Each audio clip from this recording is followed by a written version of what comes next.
not always on a diet. I take my cheat meals, which is usually 1 meal per week. But why am I so strict? Think about this. I've been in the past 4 months, probably, I've been home 3 days out of 7 as an average. So it means that you eat out most of the time. If you eat, it doesn't matter how you try to eat clean. When you eat out, it's not as eating home, cooking your own meals. We lost patience. People want it all and want it now. You know, we're used now to, there is an app for everything or a pill for everything, right? Some powerlifters, what they do, they have a very low bar back squat with a very wide stance, which looks like pretty much a sumo deadlift. And then a sumo deadlift that has the same stance and the same pretty much movement pattern. Hey, what's up guys? Thank you for joining me and welcome to the show. It is a true blessing to be able to connect with the top minds in strength each and every week and share stories, insights, and experiences on becoming stronger in every area of our lives. And now I want to do more for you. I want to invite you to join the exclusive private Facebook group of The Strength Connection. In this group, I share the biggest takeaways and lessons from these amazing conversations, as well as training and strength tips for pursuing mastery and fulfillment in life. This group is filled with individuals looking to take full control over their strength in their lives, and it's the perfect space to explore ideas and share your journey. You'll also get exclusive access to the Strength Connection Mastery Seminars. It's a deep dive into physical, mental, and spiritual training that you can begin using immediately. Just go to the Facebook groups, type in the Strength Connection, and you'll be accepted immediately. Thank you so much for tuning in, and I'll catch you on the inside. And here we are again. Fabio, it's so good to see you. Thanks for coming back, man. It's so great to be back. We've been looking forward to this for a while, right? Absolutely. Hey, you kicked this podcast off with me. You were my first guest that I had on for episode 1 back in, I think it was September or October last year. So we've come full circle. I really appreciate it. Well, it was so great and I had such a great time. So I'm so happy to be back. Exactly. When you email me, do you mind? Of course. Let's do this. Absolutely. Let's do it. Yeah. So you are a busy man. I mean, you are traveling all over the world, teaching the principles that, we've adapted and worked with StrongFirst. So, I mean, I got a chance to finally learn from you in Chicago at the Dome a few months back, which I was just telling you, and I've talked with Analisa, you guys did such an incredible job. It was such a beautiful learning experience to be able to work with you guys and the chemistry that you had in there. But right after that, I know you were in Mexico City. Then we did the programming, work on it, and now going to Korea. So I really appreciate you taking the time. Oh, believe it or not, yeah, I haven't stopped one weekend since then.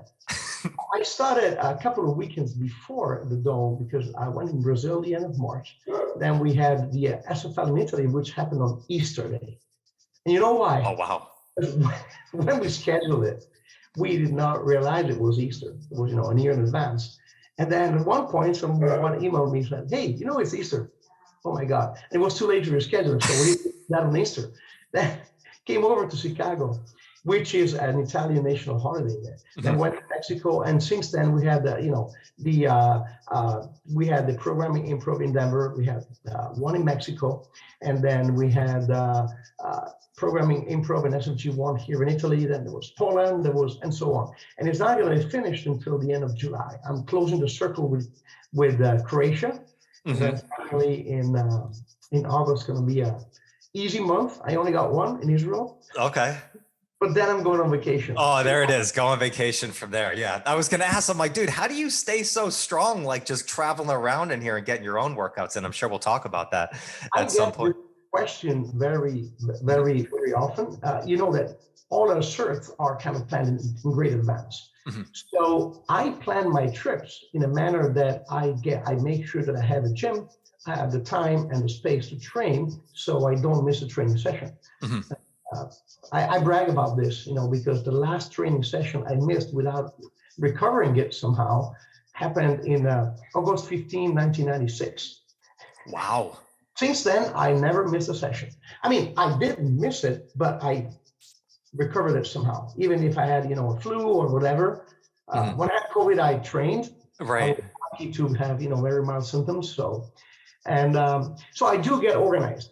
Sometimes I do crazy stuff, like I have to put 2 sessions in one day or like train 9 days in a row and travel. But,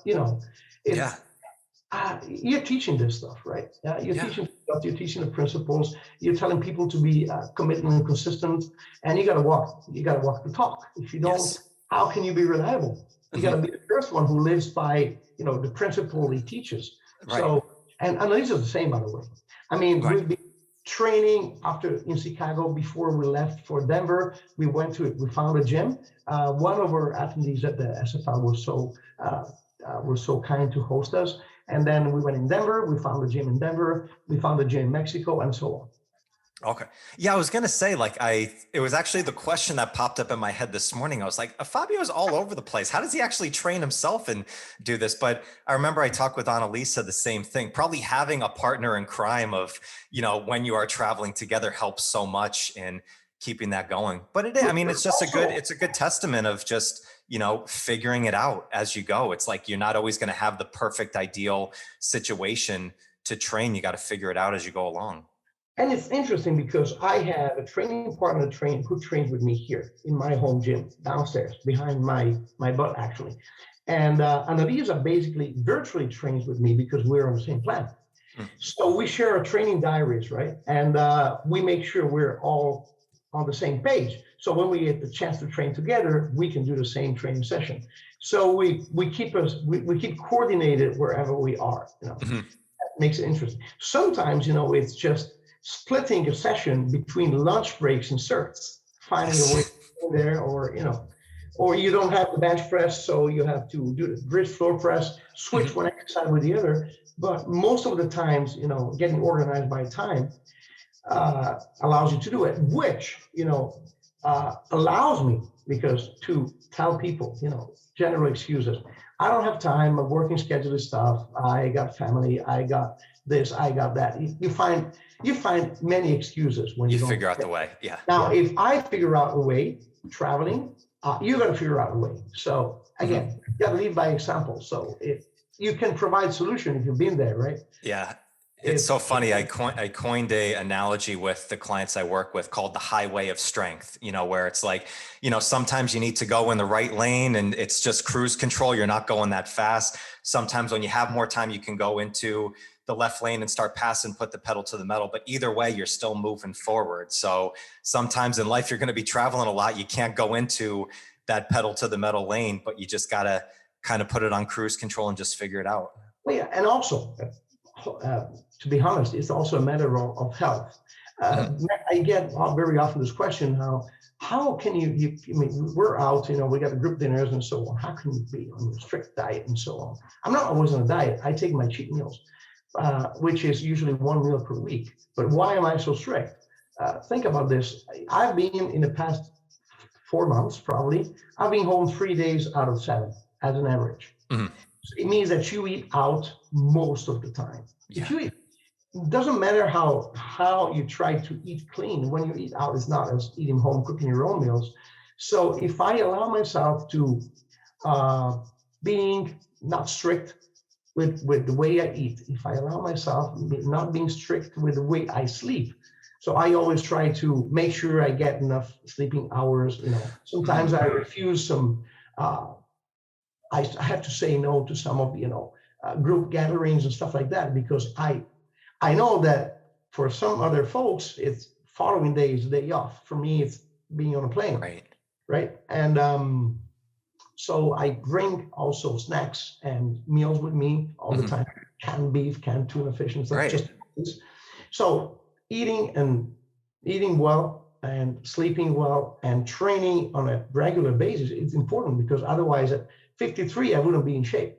And again, would you trust someone who does not walk the talk, right? I mean, I tell you to take care of your health, take care of your training, take care of your nutrition, and then I'm the first one who doesn't do it. How can I be reliable? Right.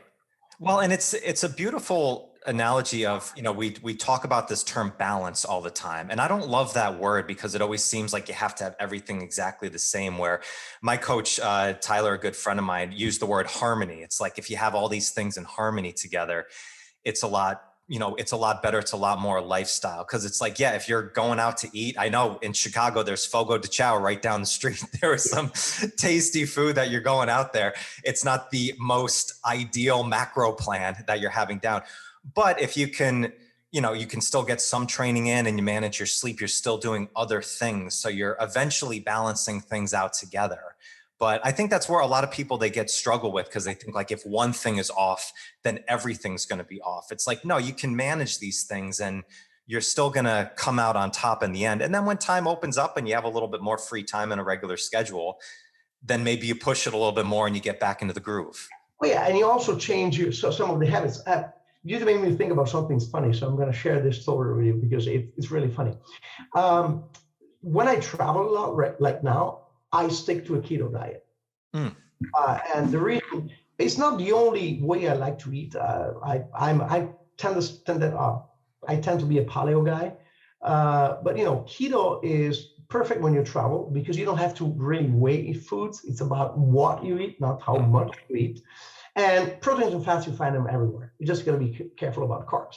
So it's not my favorite type of diet to be on all the time. When I'm home, I eat differently. But when I travel, I stick to a keto. So we go to chow. We've been like, I think 2 or 3 nights in a row of Fogo de Chao in Chicago. Then when we have the meeting in Denver with Program Improv, we went to Fogo de Chao also.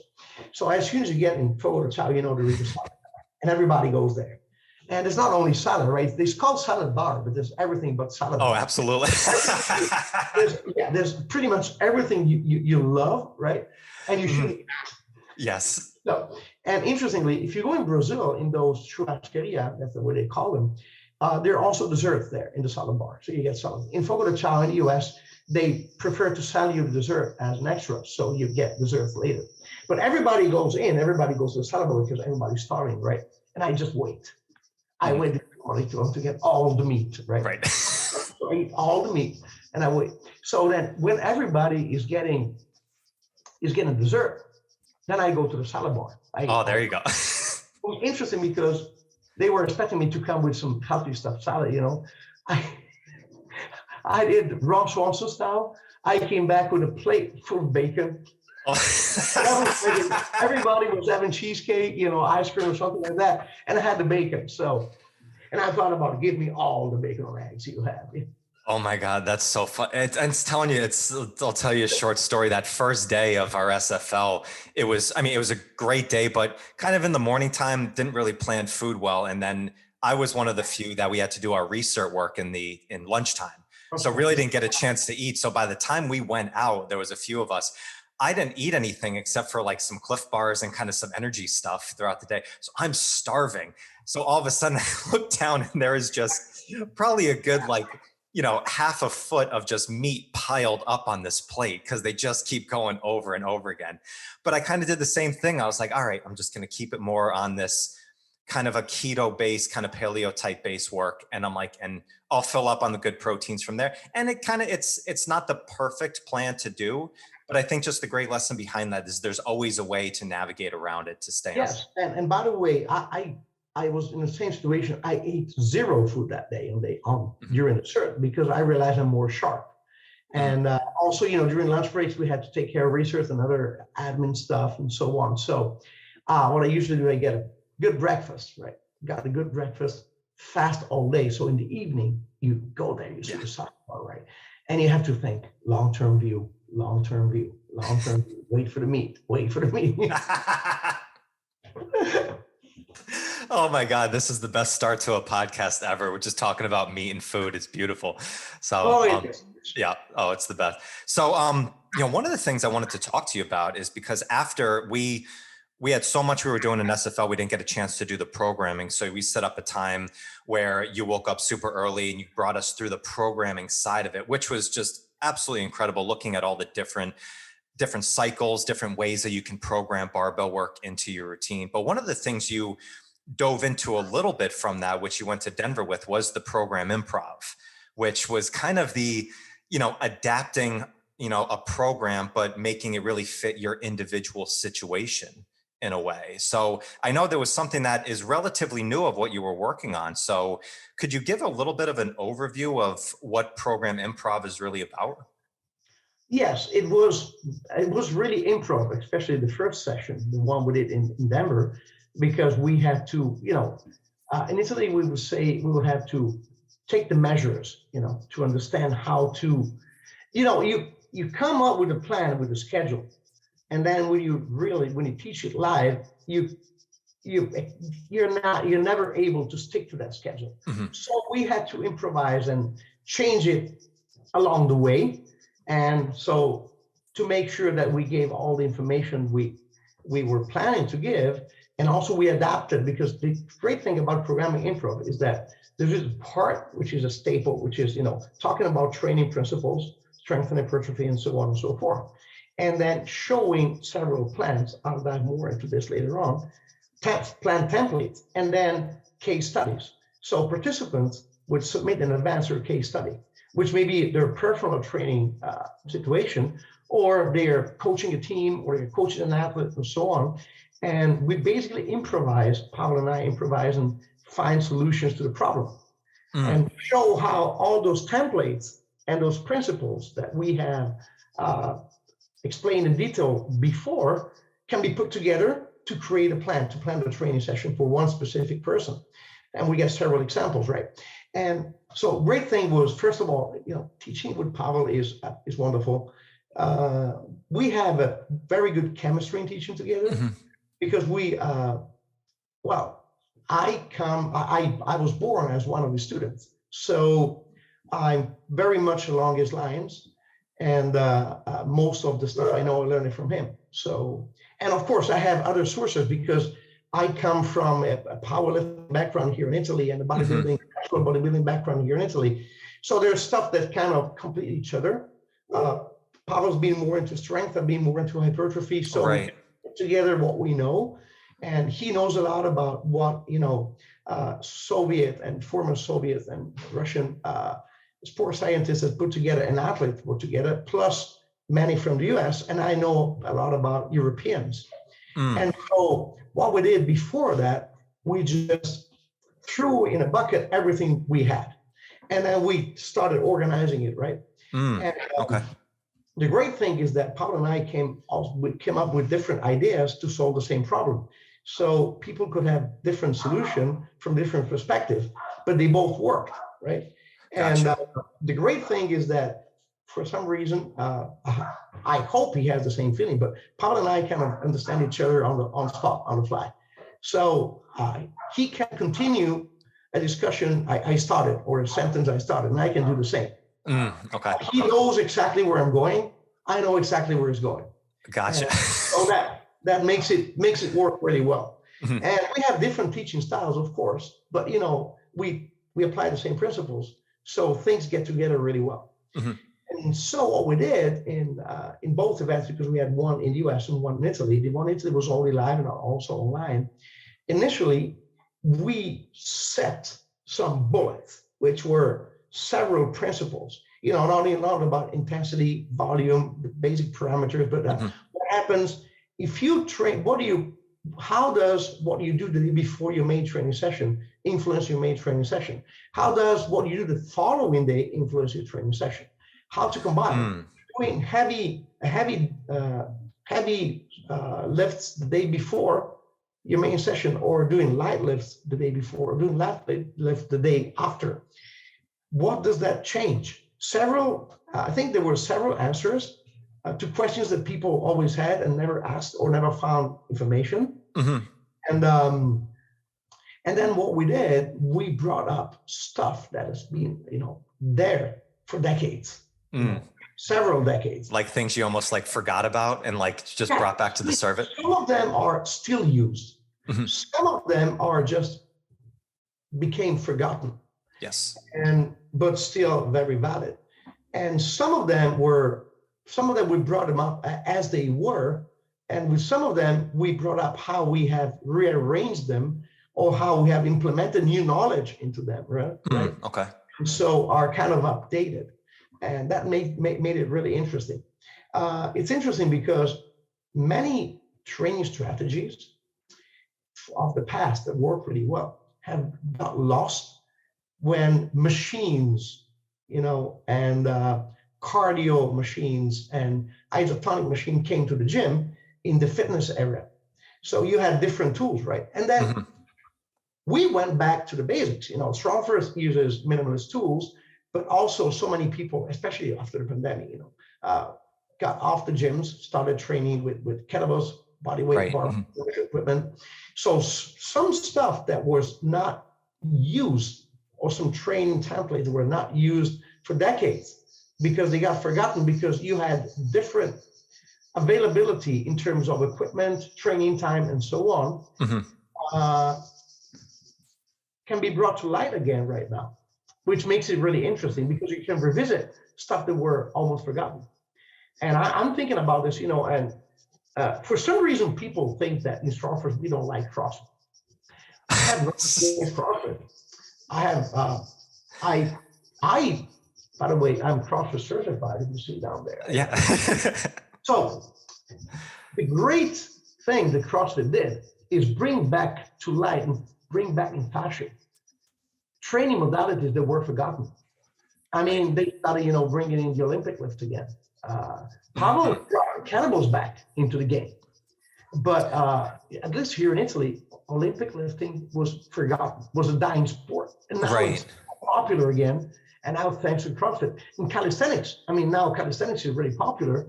But if you think about it, some stuff taken from gymnastics were brought back again to the modern world of training by CrossFit guys. Right.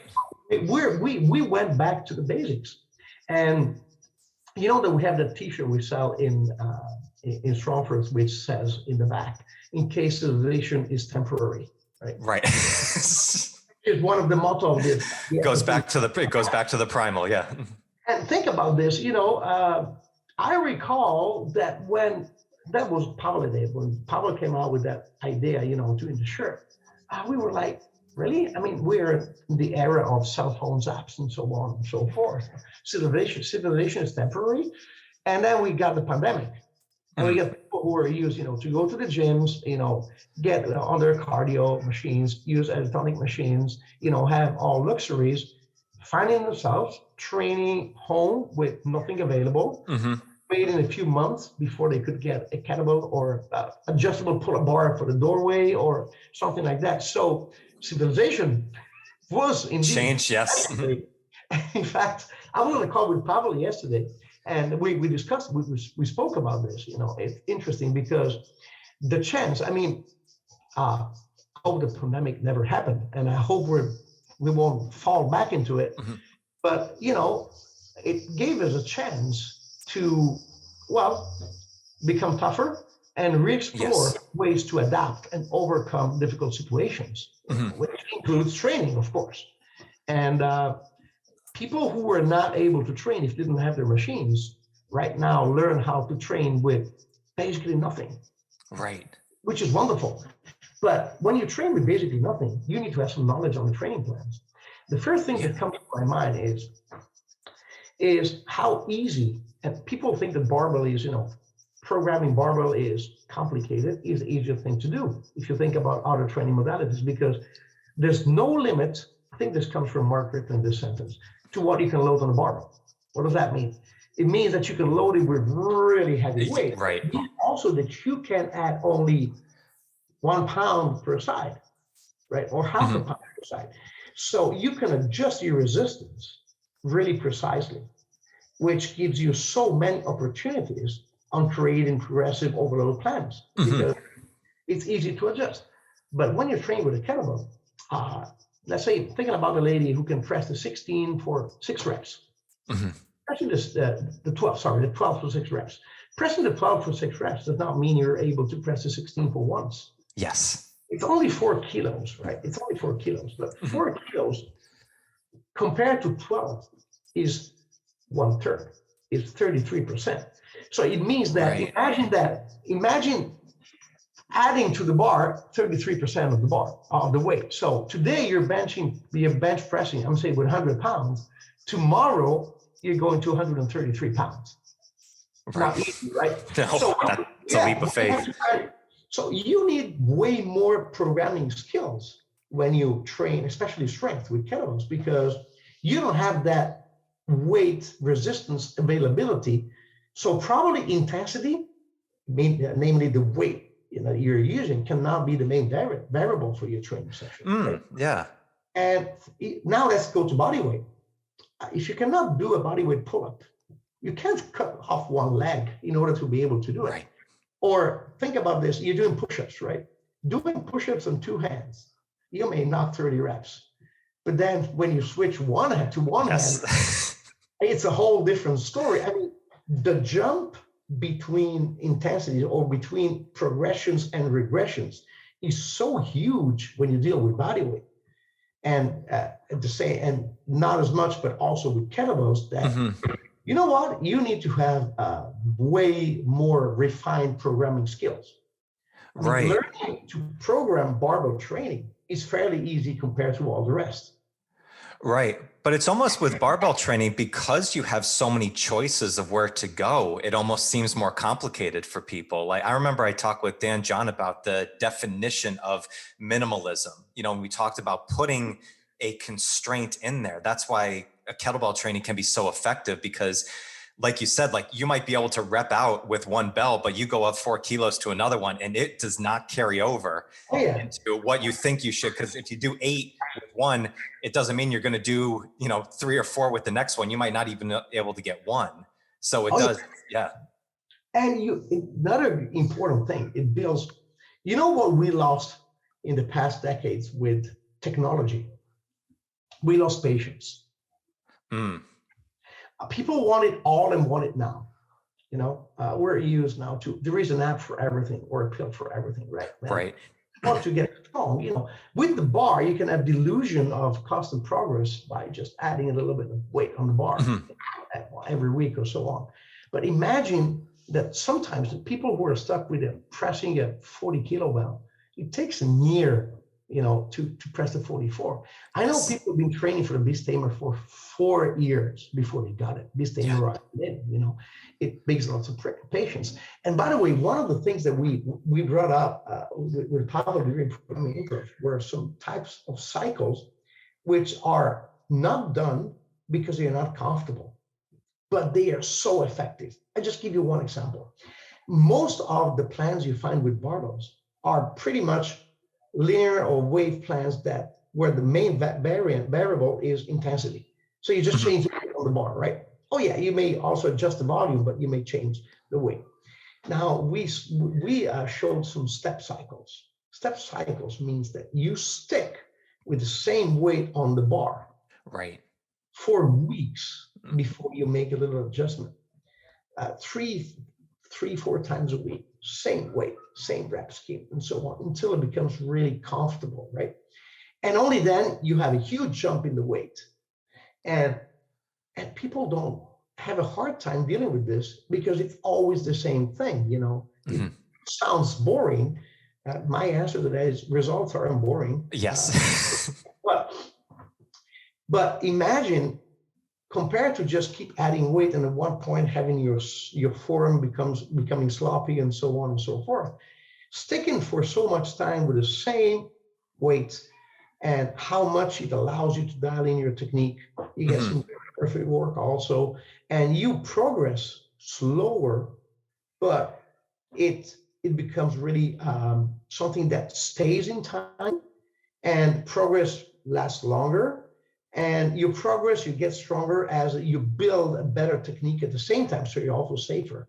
Right. One of the things that were interesting that we brought out during the Pavel brought out during the Program Improv seminar was, the persistence of the training effect. And the quicker you get a result, the shorter the time it will last. The longer it takes to get results, the longer they will last.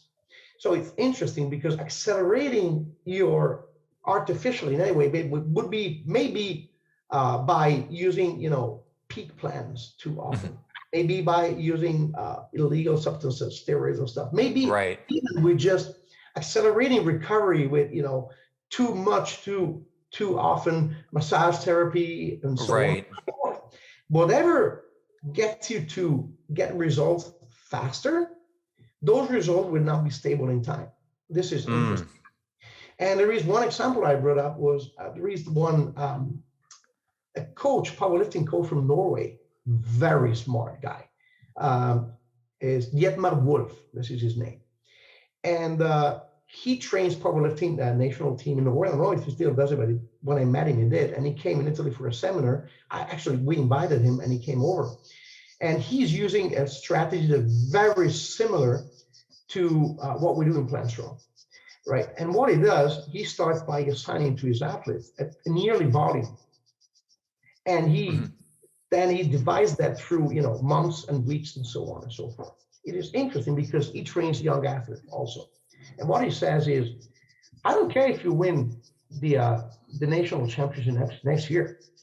I want you to win the world in 10 years from now and win it more than once, which makes sense. So if one of these young athletes, beginners intermediate, if they progress to a rate that is faster than what he has forecasted or he has planned, he slows them down. It means that it does not allow them to progress too fast because he has this long-term view. Right. And I'm thinking about this seriously. I'm 53. I hope I want to be training in my 70s. Right. Regular base, and I want to be healthy to be able to do it. And so, we want it all. We want it now. We want to be in shape for the beach this weekend or next month. However, I think that, do you want it for 15 days or do you want it forever? Right. Right. That's such an interesting idea that you said about, like, the faster you get there, the less really foundational, the less solid it is. It's going to go. And it's like, so it's kind of like you can get there as fast as possible, but the quality behind it is not going to sustain. And we always think, like, so many people go from one 12-week program to the next 12-week program on a peak of this and always trying to peak every time, when more, if you spend that season of time just focusing, I mean, that's really the definition of mastery when you think about it. It's really just focusing on that every day, just kind of punching the clock, just build the foundation, till the soil of it, and then it's going to build. I mean, it is a long-term, thought, and everybody wants to say that, oh, I understand the long game, but everybody really in their mind, we want the short game success. We want the emotion behind it. Of course, we're all like that until we get injured a few times. Yes. And again, it's so interesting because if I was there, I mean, I knew I should have taken my time and I wanted to peak all the time. I learned a lesson, and great benefits on health, but also on, let's say, long-term strength gains, real strength, the strength you own, versus strength peaking, which is the strength you show for an event, but the day after the event, you're not just as strong. And so getting that in that mindset of having patience, I say strength is patience, patience is strength. This is one of the reasons for which I believe that strength training is so educating, also outside of training. Yes. Because it teaches you some principles, and not training principles, some principles like being committed, being consistent, have patience, have a long-term view versus a short-term view.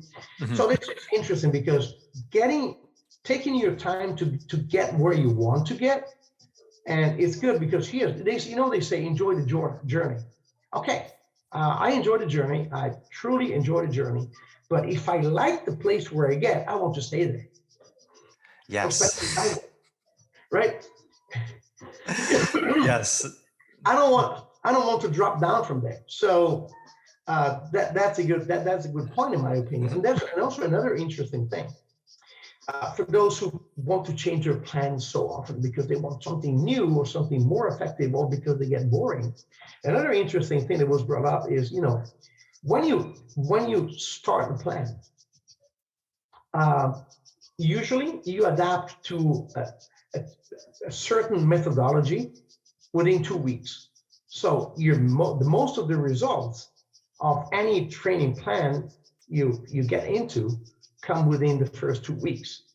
So why do we say there's 6 weeks, 8 weeks, or something like that? For one reason, because the other 4 weeks stabilize the results. Okay. So if you train for 2 weeks, right, you get the results and you change for something different, you're going to lose what you have achieved. But if you go through it. Ideal time is sticking to the same plan at least 6 weeks, right? So you get 2 weeks of adaptation and 4 weeks of stabilization. And it's interesting because after those 4 weeks, it'll take some time before you lose it. So it's interesting because this introduced something. One other concept we introduced was the concept of block training. Right. Yep. I was going to ask about block training. I remember that from a while ago. I remember when Pavel first had that in Return of the Kettlebell. And it's based on this, because if you train for 4 weeks, a block of 4 weeks, and you get another block of 4 weeks, the interesting thing, and some people were kind of surprised because we showed a plan. We had a situation, and the guy, Logan, right? Who had to train for one of the case studies we've been working with and mentioning during the Program Improv was this guy. He needed to train for the half body weight military press, and the 5 RM in the barbell military press. Which those exercises, one is 5 RM, the other one is 1 RM, but the exercises are same but different. Right. One is specialized variety of the other. Not easy to train them at the same time. Right. You can tolerate so much volume. I had another one even more interesting because I had this guy who was preparing. He needed to pass his SFB and recertify his level 2. So he had to do a 1 arm, 1 leg push-up and a half body weight military press. Not easy. And we went with this, and we had other situations with the pull-ups, another lift, and so on, in which what we did is we had a block of training in which one was the main dish and the other lift was the side, let's say, side. Okay. And then after the first block, the side dish became his main dish and the other one became the side dish. Okay. And so let's say, imagine 4 blocks, right? So exercise A, main dish, exercise B, main dish, A and B. So because everybody gets the first 2 blocks, when you go on block number 3, means you go back to exercise A. Where do you start with? Exercise A, what do you start with? You have to back off, and everybody will say, yeah, you go back a little bit, and then you start again. You try to climb. So let's say I go from 10 to 20. I just say, throw some numbers on exercise A. You're in the first block. Then you get a second block in which you focus on exercise B. When you get the third block, do you start at 20 or do you go back at 15? Not 10, 15. And everybody will say, I go back, right? Right. No, you start at 20. Because what you basically did, you had 2 weeks of adaptation, 2 weeks of stabilization. Then you kept that exercise in the second block as your side dish, which means you maintained it. So you can start where you left it. Okay. So you've moved your markers. Yeah, so you've moved your marker. Oh, gotcha. Okay. Everybody's like, ooh, right? Because everybody will think I need to step back and reclimb again. No, that's the beauty of block training if you do it properly, right? So that was interesting.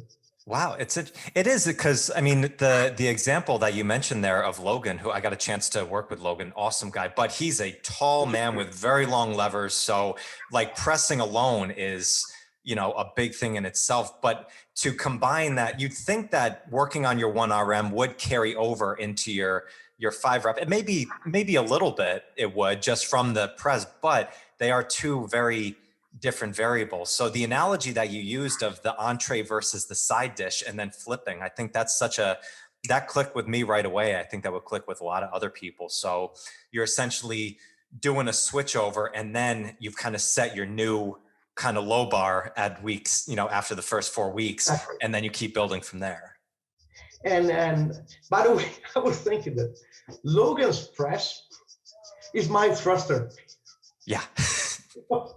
I start from a squat position and just at the distance travel of the implement. Oh, absolutely. Oh, yeah. It's from first floor to the penthouse right there. And kettlebell military press with heavy weight, there is the side bend, there are several things that do not speak so well with a barbell military press.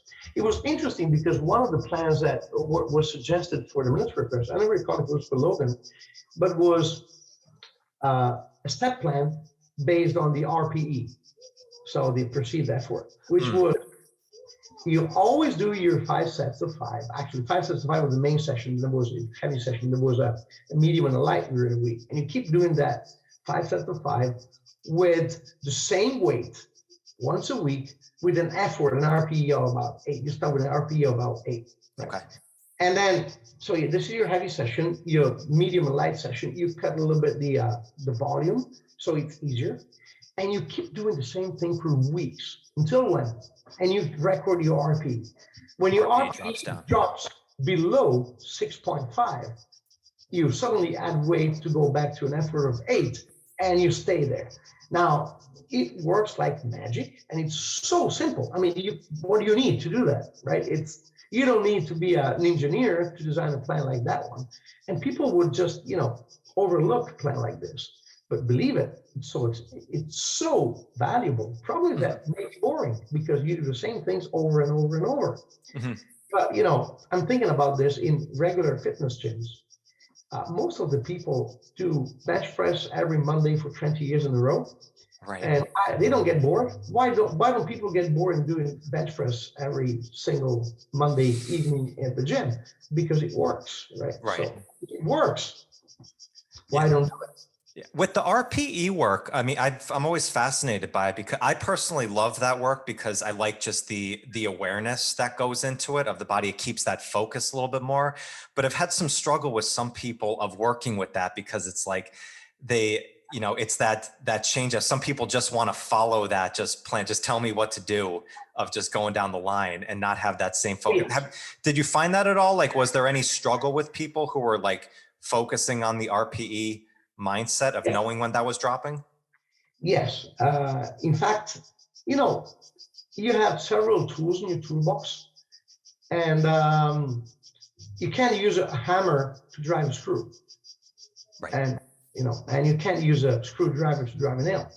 So not all strategies are for everyone. And it's not only about where they are at physically and with their performance and with their numbers, it's also who they are, right? Are psychologically. Now, for instance, there are people who would cheat on their RPE just because they want to push harder. So they will just, burn the steps, and because they just want to get there. Or there are people who, on the other end, would never increase, and they would cheat on the other side on the RPE because they're afraid to add some weight, and they want to stay in their comfort zone. So the RPE training, you need to suggest that to people who can take it. Right. First of all, they need to be very honest with themselves, and we all tend to lie to ourselves. Absolutely. We all do it. I mean, and also people who are very precise in monitoring, and people who already have a lot of patience. I would never give the RPE training to a beginner. Mm-hmm. So there are some people for which you need to force them into a plan, sometimes because you want to force them to increase some of the training parameters, and sometimes because you want to force them not to increase them too much. They have to follow the plan, right?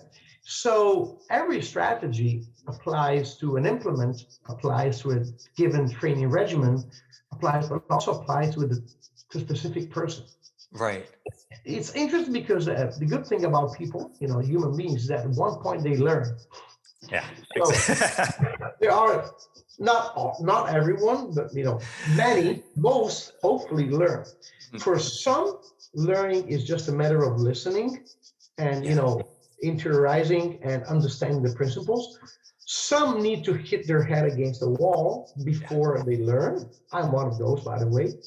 And I'm guilty of having made all the possible mistakes in training ever. So, yeah, isn't that the definite? I think that's the definition of wisdom is keep relearning the same lessons over and over again until finally it sticks in there. So it's like just keep going over and over again from there. With the programming improv, so it's like there's a great example used of Logan, who is kind of similar movements of the press, but kind of two different variabilities in there.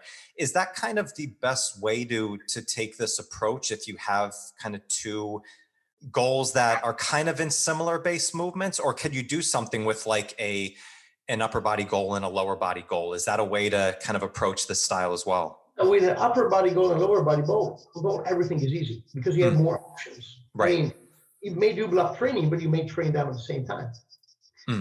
The problem is when you have situations that are similar, if you're lucky, you can make it so that one lift becomes a specialized variety of the other one. So improving one will improve the other. By the way, that's been a strategy in powerlifting. Some powerlifters, what they do, they have a very low bar back squat with a very wide stance, which looks like pretty much a sumo deadlift. And then a sumo deadlift, they have the same stance and the same pretty much movement pattern. So one improves the other. They're basically training the same exercise. Gotcha. With different bar placement. In that case, things become easy. The problem is when they are similar, but not enough to become one specialized variety of the other one. And that makes it more difficult. For instance, yes, there is a carryover of your one-arm push-up to your military press for sure, and vice versa. But you can't say that training one will improve the other one. So you have to walk a way around it. If you want to train your 5RM military press and your 1RM deadlift, that's easy. How many options do you have for that? You have right, exactly, yeah. They don't interfere with each other, you know.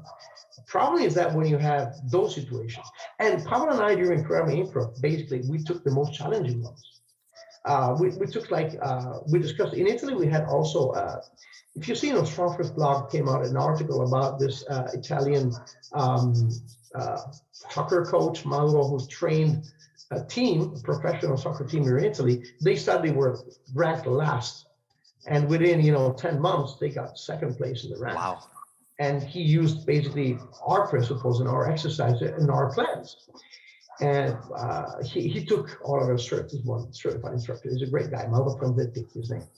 And so we called him to speak up with us at Program Improv in Italy, but we mentioned it in Denver.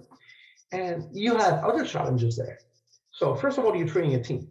It means that you have a different number for every single athlete. You have limited equipment, so you got to find a way to have them all work in the same session. But the main problem is that the technical tactical coach tells the strength and conditioning coach, I give you 1 hour twice a week to make them stronger and improve the performance, right? And don't injure them. Right. And so you have to find a way to find results, right? To give them results in a very limited time. You have to be careful because you cannot interfere with the technical and tactical work. You cannot interfere negatively on the match they're playing on a Saturday or a Sunday. So that becomes complicated because then this is where you need to learn how to become minimalist, Yes. And find only the exercises and the methodology that give you the biggest bang for the buck. Right. Because you have limited time. So you can't waste time in useless stuff. This is a situation in which, going back to my photo, I got my meat and then I got my bacon as dessert, right? So if it's not important, just take it out. Dan Gable used to say, if it's important, do it every day. If it's not, don't do it. So we kind of cut the exercises, like 2 main exercises and 3-4 other accessories. That's it. So they could stick it in that time frame. And this becomes interesting because it's really challenging. And what I noticed is that most coaches, when they're training, especially athletes, they always think, what can I add? And most of the time is, what can I remove? Right. And yeah, it's that yin and yang of like recovery versus discovery. We're always thinking of what more things can we discover to add into this versus what do we need to recover from that's already in there that we need to eliminate and pull out. Not only that, think about this. Think about the learning curve. Now, do we expect soccer players to have the same skill in barbell lifting as a power lifter or kettlebell skill as a Girevic or no. And it's not necessary. We just want to have a safe execution. So for instance, we needed to add a squat, and we opted for the Zercher. The Zercher here in Italy is pretty much unknown, and it's definitely completely unknown in the soccer training, right? No one does it in Italy. And we introduced the searcher. Why? Well, first of all, barbell back squat. If you don't know how to do it, it's easier to do stuff like butt wing, lumbar hinges. Right. On the searcher prevents this. Second, you need power racks for the entire team. And a team, you get 12 players, but you got 25 members of the team. So here is not like some beautiful places in the US. You don't have 25 power racks. Right. Well, you can have many barbells, and you can, the searcher, you can just rack it from a sumo deadlift and just get under it. Exactly. So if you don't need that much of the spine mobility, you can hold it very safe. So we also thought not only what works for them best, but what can they learn faster, and what allows some wiggle room in case the movement is not perfect to be safe. Because when you train athletes, you have two goals: improve their performance, but prevent injuries. Yes. I mean, there are injuries that happen on the field during the game. You want to limit the injuries there. Actually, you try not to have them injured, but it would be so much, so sad if one player got injured while he was trying to become a better player, right? Exactly. Yes. Collisions are going to happen when you got guys jumping up, for stuff from there. But not in training, not over there. I recall I went there the first day, and I gave them a swing session. I taught them to swing, and of course they were sore the following day. And the team called me saying, "Hey, are you crazy? They can't be sore." Well, first time, even if the volume was low, it happened. Oh yeah. Yeah. Oh yeah. It's because the guys of the team, the soccer players, they call me the Undertaker. Oh, that's beautiful. There you go. You got to come in the fedora next time with the trench coat. Oh, that's beautiful. Well, it is. I mean, we use athletes a lot of times as the example of how we should. And, the two you mentioned there, it's like improve performance and eliminate injury. That's just a model that anybody should adopt when they go, into training. You don't have to be an athlete that's going out and playing on the pitch, on Saturday, but it's just a good thing to work with, and eliminating any extra thought that you need to from the weight room, and minimize the movements that you're doing from there. But also for non-athletes, just people who do it on a regular Exactly. Yeah. And stronger and so on. Now, and I can say this because I've been there. You've been working for years, or at least months, for a goal, and you go back in years just because you're being stupid for one session, 1 second. It takes just so little, to make a mistake and get hurt. And we should be, when I plan my training sessions and so on, I always have an eye on the fact I want to get the results, but I don't want to get injured. I don't want to feel pain. And by the way, I can't afford it, because if I get injured, I can't work. And if I can't work, my family doesn't get food. So, Exactly. So when you're going back really quick to the entree versus the side dish with the improv from there. So when you were changing up those modalities, did you find, was a volume change better for kind of adjusting the side dish, or was it more intensity, or was it a combination of both together? Could be one, the other, but most of the time it's a combination. It's combo. And it's interesting because it's introducing the concept of practice, Yes.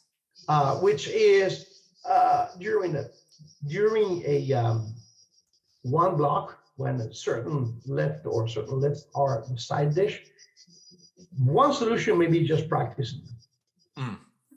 Now, and we go back to what we discussed before in the RPE. If you tell someone to just practice it, you need to know who are you asking to practice. Because for me, practice is fresh, frequent, flawless, right? This is what we teach. But for someone else, practice means got a little out of this, Yeah. So they get into, it's easy. Let me add a couple of reps. Let me add some weight, because it's too easy. So again, could be practice, but most of the time you reduce both. This is interesting because you may keep the volume, reduce the intensity. If you're also focused on hypertrophy, so you may keep or increase the volume, reduce dramatically the intensity. You may keep the intensity and reduce the volume, and also would say increase the buffer, so reduce the RPE, if you are focusing on maintaining pure strength, right? You may lower both in case whatever else you do in your block training is very committing. Or you may, for instance, reduce volume and intensity, but increase frequency, like practice it every day, very, very easy at low volume. Okay. So see how many options you have. And every option is dictated by the goal you're having, by the goal you have. So if I'm thinking, for instance, I am training my, I have an eye on hypertrophy on my training. When I am in a different block, I will practice, I will keep lower weights, I'll make sure that I keep some volume in. If I just want to maintain strength, I need to keep at certain intensity. I may just do one single every 1-2 minutes, or 5 or 10 minutes. So the volume is really low, but with the weights that I'm sure that involves my fast twitch motor units to keep the strength there. So there's so many combinations. And this is the beauty of this, because you have options. Yes. Even if you have no options. Oh, that's great. I love it because I love. Sorry if I interrupt you. No, go ahead. This is the other interesting part. There is not only one way. There is a saying that says that all roads take you to Rome. I don't know if you ever heard it here. There are not all of them, but there are many different ways of solving the same problem. So I love that. And I love that you guys are doing this and you're having these masterminds of putting these together, because it's combining that, like, things that are universal that could help a lot of people, but then also to individualize what's best for you at any given moment. And I think that's where people need to understand, especially in their strength journey, of like, yeah, there's some things that might work for you, but taking an improvisation, a little bit of creativity and intuition in it as well. That's how you can really figure out how you can be as strong as you possibly want, but you just got to put this little extra focus in it and figure it out. There's not just one way that you need to do it just because your neighbor down the street or the other instructor that got there with this route. Yeah. It might be different for you. So this is, I think, really it feels like the future of strength training, of where we need to go, is having these ideas together. I see three main elements in programming, not only for strength programming, which one is the science, right? The other one is the experience, and the final one is the art. Yes. Which is interesting. So science is, you have some principles. Yes. So you measure things, right? You establish the volume, the intensity, the ongoing of capacity, how things will change throughout the plan. And that's easy because we do have some data and some algorithms we apply, and we have some measurements, right? There is a part that's related to experience, which means that it's experience in your own training and with athletes. So you already know the potential outcome of a certain decision. And this can be read in books. It's something you have tried, Yes. And then a part of this art is the idea of seeing the full picture, the final picture, before you start drawing it. I'll give you one example. A couple of years ago, I got a very good painter taking care of my house, decorating my house and selecting the colors and so on. And he would come with a color palette, right? And ask me for what colors for the walls and decorations I would pick and how it would match together. And at one point I said, you know what? I have to trust you. I can say the colors I like, because as you are talking to me, in your mind, you know exactly how that wall will look like. I don't have the skills, the experience, yes, the ability to see that picture. Yes. I have to trust you, because I have no idea. I can tell you I like that color, but if you ask me to imagine the wall with that color, with that decoration, and how that will stand together with the furniture And with agents involved, I wouldn't be able to say it. Right? So same is when you take some decision in training, I don't know, I'm pretty sure it happened to you. You write down a scheme of sets and reps, and you know exactly how it's going to feel if you do it. Yes. Right? You know exactly the feeling. This comes from experience. Yes. But then at one point, you have to make a decision about something that you haven't experienced before, or trying to think outside of the box, right? So try to do something new you haven't done before. So you don't have the experience there. Then you have to have the art, which is foresee in advance, foresee the final picture. And so again, everybody can learn the algorithm, the science. Everybody. Only patient people that, and people who are organized enough to keep track of whatever they write, plan, decide. I have all my training plans of the past 30 years. They're all there, analyzed. And this requires patience and commitment to analyze the results and try to learn lessons out of that, Yes. And so everybody can learn the science. Only patient and committed, organized people can get the experience, and consistent especially. And the art is something that, I'm sorry, but either you have it or you don't. And it's very hard to develop it. For instance, I have the art of programming. If you ask me to draw something, Right. My wife, she's a tattoo artist. Her entire family, they all paint. All of them. Now, if I compare my 9-year-old daughter's drawings to mine, she's way, way better than I am. So I don't have art in that. Believe it or not, I have art in designing spreadsheets, which sounds strange that you have an art with that. Oh, absolutely. Yeah, no, I totally get it. But I love that you said that, because we talk a lot about this science versus the art, but that third one that you put in there, which is is the experience. It's like, and you can get very far, and you can, get incredibly successful and strong with the science and the experience, and then take from other people from the art.